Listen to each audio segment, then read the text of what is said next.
hoje, aqui no Fileira VIP, a gente vai falar sobre um espetáculo que traz uma visão atemporal sobre o papel da mulher. Será que a gente pode definir assim essa montagem? Quem vai falar um pouquinho mais é a Mel Lisboa, que está aqui conosco, para contar um pouquinho dessa história, essa mulher que ela está vivendo, que é atemporal, como a gente falou no início, né, Mel?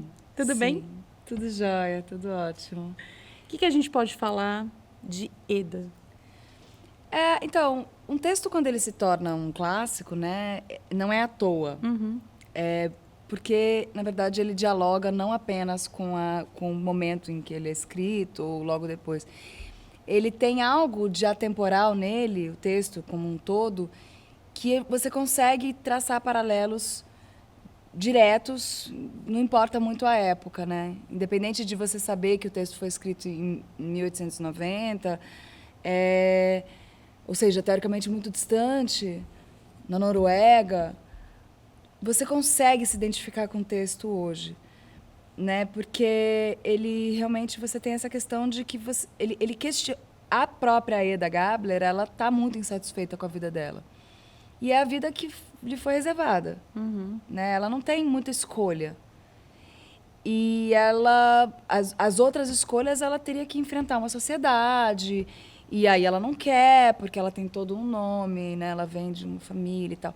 E isso a gente pode transpor muito para a nossa realidade, porque a mulher, hoje em dia, né, até hoje, briga muito pelo espaço, por conquistas, por direitos. É preciso que ela brigue. Já teve muitas conquistas, mas ainda há muito que se brigar, né, por uma equidade. Mas, muitas vezes, para você conseguir alguma coisa, você tem que fazer uma escolha em que você vai ser rechaçada, vai ter outros problemas vão vir a partir disso. Então, eu acho que traz muito essa questão. E é um texto muito engenhoso, muito bem escrito, independente da questão atual, assim, que é interessante, óbvio. Mas é um texto muito bem escrito, é um texto prazeroso de ouvir, sabe? De ver encenado. É bom você ver um texto muito bem alinhavado, assim. E eu acho que são temas que são importantes, relevantes e que devem ser discutidos a qualquer tempo. Sim, exatamente. Qual que é a importância de colocar esses temas no palco? Eu acho que o teatro ele tem essa função também, né? De, assim como a arte, de um modo geral, de provocar reflexão, né? De provocar...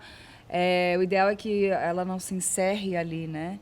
E que ela reverbere durante algum tempo, depois que você assistir um espetáculo, que você saia pensando e que você se questione, você questione a sua realidade, ou mesmo a questão, o que foi posto na peça. Então... eu acho que é função da arte isso também, sabe? É promover essa reflexão, promover esse momento em que ela não se encerra quando acaba, né? Não é porque fechou a cortina que a peça encerrou. Ela deve... é bacana quando ela continua, nem sempre a gente consegue, né? Mas é bacana quando ela continua. E um texto como esse, eu acho um pouco inevitável que você não fique pensando assim um pouco, sabe? Você fica, gente, mas que mulher é essa? Que situação é essa? Que escolhas são essas? E tudo, até onde vai chegar, né, no final da peça, assim. O caminho que é trilhado por uma questão dela ser uma minoria e dela não ter muita escolha, mas ao mesmo tempo uma mulher muito perspicaz, muito ardilosa e que vai manipulando as pessoas como uma forma de se divertir. Os homens também se identificam? Eu acho que sim, sim. Desculpa. Me engasguei. Tem muito... assim, não sou homem, mas eu vejo mas pelos você vê a meus reação. amigos... eu vejo pelos meus amigos atores que estão em cena e pela plateia também, que é uma reação muito interessante, né? A peça de um modo geral, né? Mas há muitas... as personagens são todas muito bem escritas. Digo, personagens masculinos, femininos, são todos muito bem escritos. Então, você tem o juiz Braque, que depois vai se mostrando, né, toda a manipulação e tal, que acaba o jogo, vira, né? O Lovebird também representa uma outra coisa. Tem um pouco de... Cada personagem tem um pouco de um estereótipo também, mas no bom sentido, né? Ele representa uma figura. Há estudos em relação a isso, mas que cada personagem representaria uma figura da sociedade naquela época, né? Porque estava havendo uma mudança na Europa daquela época, né? Vindo ali de da era vitoriana e tal. Estava havendo uma mudança da sociedade com o crescimento da burguesia, né? Enfim, e essas personagens, elas representam algumas instituições da sociedade. E quem que tá com você em cena, Mel? Bom, sou eu, o Rafael Maia, Samuel de Assis, a Carol Carreiro, Dudu Pelizari e a Elpa Karovitch. É um elenco É um elenco numeroso, bom. talentoso. Bacana. E somos amigos, somos parceiros de muito tempo, né? Fizemos já muitos espetáculos juntos, além de... Somos amigos mesmo, né? Sim, então é gostoso, a gente trabalha... Parece que tudo flui de uma forma muito tranquilo, sabe? A gente sempre costuma dizer que quando a coxia é boa... Sim, exato. A temporada aqui é até 28 de julho. Isso. E os projetos da Mel? Eu vou agora, vou dar uma parada no teatro agora, vai ser essa peça vai ser... vou fechar até a metade do ano, né, aqui, início do segundo semestre, mas porque eu tenho um longa que eu começo a filmar agora, e a segunda temporada do Coisa Mais Linda que eu também filmo, e aí isso vai até novembro. Aí depois de novembro a gente quer voltar com Eda Gabler, vamos ver se a gente consegue, a gente está batalhando por uma segunda temporada. Mas até lá eu vou me afastar um pouquinho, rapidinho dos palcos, para poder filmar. Daqui a pouco estou de volta. Com certeza. Como é que a Mel se descobriu atriz? Você começou muito cedo? Comecei fazendo teatro, curso livre de teatro, quando eu era criança, com 8 anos. Comecei. E tive períodos ali na minha adolescência que eu parei, que eu fiquei, não é isso que eu quero fazer. E aí depois retomei a ideia de ser atriz quando eu estava na faculdade. Enfim, a minha história é uma história meio esquisita, meio torta, assim, Você sabe? fez faculdade? Fiz faculdade de cinema, mas não para ser atriz, né? Para produzir filmes. E é uma história um pouco atípica. E aí depois quando eu comecei a trabalhar como atriz, aí profissionalmente eu não Você começou no teatro? Ou começou na TV? Eu comecei no teatro, mas amadoramente, né? E aí depois eu fiz TV, que eu fui lá fazer a presença de Anitta, que foi uma avalanche na minha vida. Foi um divisor de águas. Na verdade eu não considero divisor de águas nesse sentido, porque na verdade para mim foi o início da minha carreira profissional.